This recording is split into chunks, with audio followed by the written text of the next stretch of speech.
The questions asked in the NET December 2018 paper.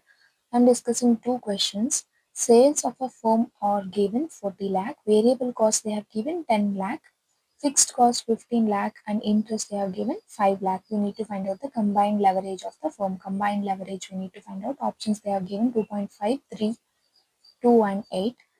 We need to find out the contribution. To find out the contribution, we need to deduct the variable cost from the sales of the firm. Sales is 40 lakh minus variable cost they have given 10. So 40 minus 10 is equal to 30 lakhs. 30 lakhs is the contribution.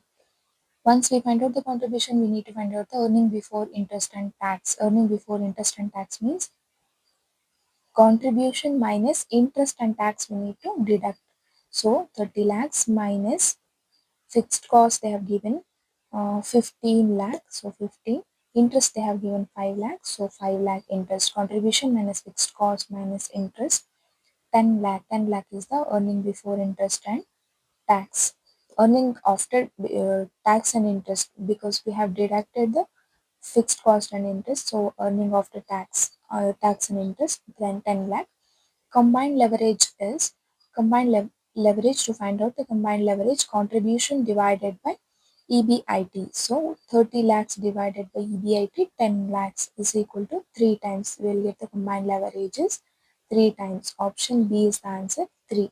1% change in sales result in 3% change in EBIT. If 1% sales is increased, means 1% means if 40% is increased, the earning before tax, interest and tax will increase by 3%. This is the conclusion. So we need to find out the combined leverage is 3%.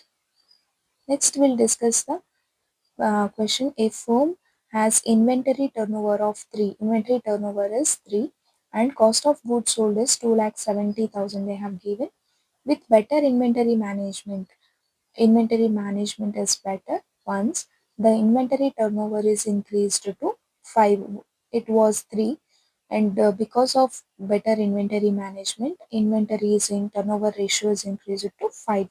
This will result in, if inventory turnover ratio is increased by 2%, means if it is increased to 5, what would be the result in inventory? Options are increase in inventory by 54,000, decrease in inventory by 36,000, the increase in cost of goods sold by 20,000, decrease in inventory by 90,000. These are the options. Here we need to first find out the average inventory. Average inventory is equal to opening stock plus closing stock divided by turnover ratio, or by 2. So here they have not given the opening stock or closing stock, they have given inventory turnover. So 3.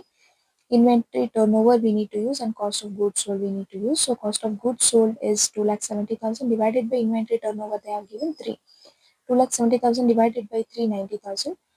With the better management of inventory, it was increased to inventory turnover increased to 5. So by 5 also we need to find out the average inventory. Average inventory cost of goods sold is 2,70,000 divided by 5 is equal to 50,000. So change in inventory means 90,000 when it was 3, 54,000 when it was 5. So 90,000 minus 54,000 means 36,000, means decrease in the actual inventory. So option B is the answer, decrease in inventory by 36,000. This is the correct answer. Thank you.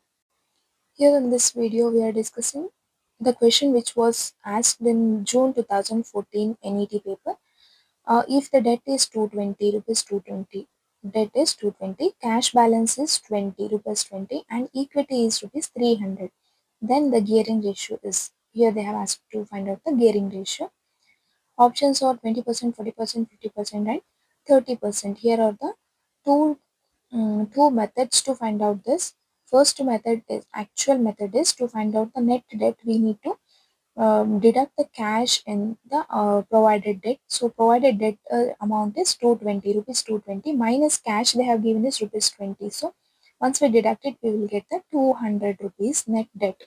Gearing ratio formula is net debt divided by equity. Net debt is 200 divided by equity they have given is rupees 300. So 300 we will get the 2 by 3 option. But in this will not get this answer. In the options, they have not provided this 2 by 3 answer. So we need to find out an alternative way to find out the percentage. So one more formula to find out the gearing ratio is net debt divided by uh, debt plus equity. Debt plus equity. Net debt is debt they have provided is 220 minus cash is 20 divided by, once we get the net debt, we'll need to take the net debt in the down. So net debt plus equity means 220 minus 20 means 200 divided by 200 plus 300 means 500.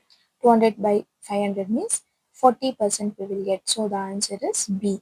40% is the gearing ratio is 40%. Thank you.